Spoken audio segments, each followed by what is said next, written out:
Excuse me, sir. സാറിനെ വിളിച്ചിരുന്നു, George വളരെ വിളിച്ചെന്ന് പറഞ്ഞു. ഞാൻ വിളിച്ചിരുന്നു. എന്താണെന്നറിയോ, മാനേജ്മെന്റ് ജോഷിയുടെ ഒരു കഴിഞ്ഞ 6 മാസത്തെ പെർഫോമൻസ് ഒന്ന്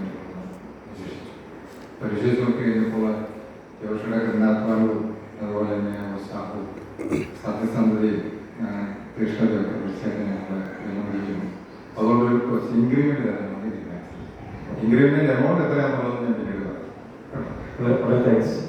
പിന്നെ രണ്ടാമതൊരു കാര്യം എന്താണെന്ന് കരുതുന്നറിയോ, നമ്മുടെ ഓസ്ട്രേലിയയിലെ ആ ക്ലയന്റ് ഒരു പ്രൊജക്ട് തയ്യാറാക്കാൻ പറഞ്ഞിരുന്നല്ലോ.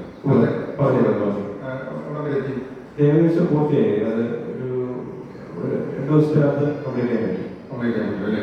കാരണം 10-ാം തീയതി ഏപ്രിൽ 10-ാം തീയതി ഏപ്രിൽ 10-ന് അത് വരുന്നുണ്ട്. അപ്പം ഞങ്ങളുടെ തീരുമാനം എന്താണെന്നറിയോ, ജോഷ തന്നെ ശനിയാഴ്ച നമ്മളെ 12-ാം തീയതി ശനിയാഴ്ച വൈകുന്നേരം 4 മണിക്ക് അവരുമായിട്ടുള്ള പ്രൊജക്റ്റ് ഡിസ്കസ് ചെയ്യണമെന്നാണ് ഞാൻ തീരുമാനിച്ചത്. അപ്പോൾ അതിൻ്റെ നിയമങ്ങൾ തരാൻ വേണ്ടിയാണ് വിളിച്ചത്. പറയാൻ വേണ്ടി ഇരിക്കുകയായിരുന്നു. എനിക്ക് അർജന്റായിട്ടൊരു ലീവ് വേണമായിരുന്നു. 12-ാം തീയതി ഒരു ലീവ് അപേക്ഷിക്കാൻ വേണ്ടി ഞാൻ ഇരിക്കുകയായിരുന്നു. സോറി സാർ, എനിക്ക് അന്ന് വരാൻ കുറച്ച് ബുദ്ധിമുട്ടാണ്. പറ്റത്തില്ല കേട്ടോ. കാരണം 12-ാം തീയതി അവർ നമ്മൾ പറഞ്ഞ് സെറ്റ് ചെയ്ത് നമുക്കൊരു നമ്മുടെ പ്രവീൺ പറഞ്ഞാൽ പ്രവീൺ പറ്റത്തില്ല. കഴിഞ്ഞ പ്രാവശ്യം പ്രവീൺ ഒരു ക്ലയന്റുമായിട്ട് സംസാരിച്ച് പ്രശ്നമായി.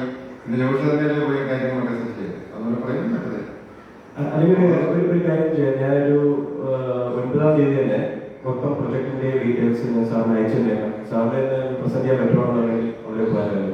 അത് പറ്റത്തില്ല. കാരണം എന്താ പറയുക, ഞാൻ ആ ദിവസങ്ങളിലൊക്കെ ബിസിയാണ്. എന്നെ കൊണ്ട് അതുകൊണ്ട് ജോഷി തന്നെ ചെയ്യുന്നത്. സാർ അതിന്റെ പ്രശ്നം വേറൊന്നുമില്ല. ഞാനൊരു എങ്ങോട്ടെ സാക്ഷിയാണെന്ന് സാർ അറിയാമല്ലോ.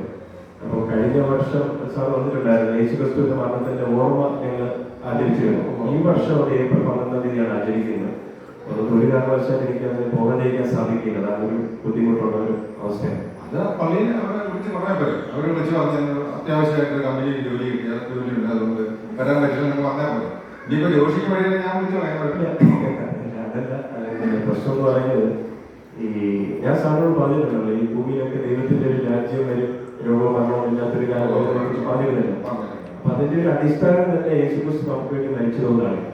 അപ്പൊ യേശുവിന്റെ മോചന വരെ വിശ്വാസം പ്രകടമാക്കാനുള്ള ഒരു അവസരമാണ് ഈ ആചരണത്തിൽ പങ്കെടുക്കുക എന്ന് പറയുന്നത്. മാത്രമല്ല, യേശുക്രിസ്തു പോലെ തന്നെ അനുയായികളോട് ഈ ഒരു ആചരണം ആചരിക്കുക എന്ന് പറഞ്ഞിരുന്നു. അതുകൊണ്ട് എനിക്ക് ഒരു കാരണവശാലും മുടക്കാൻ സാധിക്കുകയില്ല. മറ്റൊരു കാര്യം, സാർ ആദ്യം പറഞ്ഞില്ല, എന്റെ ചില ഗുണങ്ങളെ കുറിച്ച് പറഞ്ഞില്ലേ, സത്യസന്ധത, ആത്മാർത്ഥത, ഇതുപോലുള്ള പല ഗുണങ്ങളും ഞാൻ നേടിയെടുത്തത് എമ്മോടെ സാക്ഷികളുടെ യോഗങ്ങൾക്ക് പോയിരുന്നതാണ്. ആ യോഗങ്ങൾ വെച്ച് ഏറ്റവും പ്രധാനപ്പെട്ട ഒരു മീറ്റിംഗ് ആണ് ഈ ഏപ്രിൽ 12-ാം തീയതി വെച്ചിരിക്കുന്നത്. അതുകൊണ്ട് എനിക്ക് ഒരു കാരണവശാലും എനിക്ക് പോകാതിരിക്കാൻ സാധിക്കില്ല. Sorry sir. അപ്പം ഞാൻ സാറിന് വരുന്നില്ലെങ്കിൽ ഒരു കാര്യം ഞാൻ പറഞ്ഞോട്ടെ, ഈ മീറ്റിംഗ് നമുക്കൊന്ന് പ്രീപോൺ ചെയ്യാൻ അല്ലെങ്കിൽ പോസ്റ്റ്പോൺ ചെയ്യാൻ സാധിക്കും. ചെയ്യാൻ പറ്റിയെങ്കിൽ വളരെ ഉപകാരമായിരുന്നു. ശരി, നമുക്കൊരു കാര്യം ചെയ്താലോ, തിങ്കളാഴ്ചത്തേക്ക് വെച്ചാലോ? വളരെ സന്തോഷം. ഓക്കെ, 14-ാം തീയതി അവിടെ കുഴപ്പമില്ല. അപ്പൊ നമുക്ക് തിങ്കളാഴ്ചത്തേക്ക് വെക്കാം. പക്ഷെ ഒരു പ്രശ്നമുണ്ടല്ലോ, അവർ 10-ാം തീയതി എത്തുന്നതുകൊണ്ട് അവരെ ഫുള്ള് എൻഗേജ് ആയിട്ട് നിൽക്കുന്നുണ്ടോ?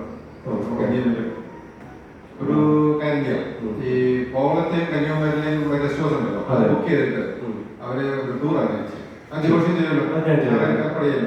അപ്പൊ അതുകൊണ്ട് ആ കാര്യം അവരെ ഫുൾ എൻഗേജ് ആക്കി കഴിഞ്ഞാൽ തിങ്കളാഴ്ച നമുക്ക് ചെയ്യാം. Okay sir, okay, thank you sir. പിന്നെ ഞാൻ ഈ ഒരു ആചാരത്തിന്റെ സമയം കുടുംബമായിട്ട് ക്ഷണിക്കുന്നു, വരാൻ വേണ്ടി പ്രോത്സാഹിപ്പിക്കും. ഞാൻ നോട്ടീസ് തരാം, അതിന്റെ ക്ഷണിക്കത്ത് തരാം. കുടുംബത്തിന് വരുമെന്ന് അറിയില്ല, പക്ഷെ ഞാൻ അവിടെ എത്താൻ ശ്രമിക്കാം. പക്ഷെ ഏപ്രിൽ 12-ാം തീയതി വൈകിട്ട് 6:15. 1 മണിക്കൂർ. ഒരു മണിക്കൂർ. ഓക്കെ.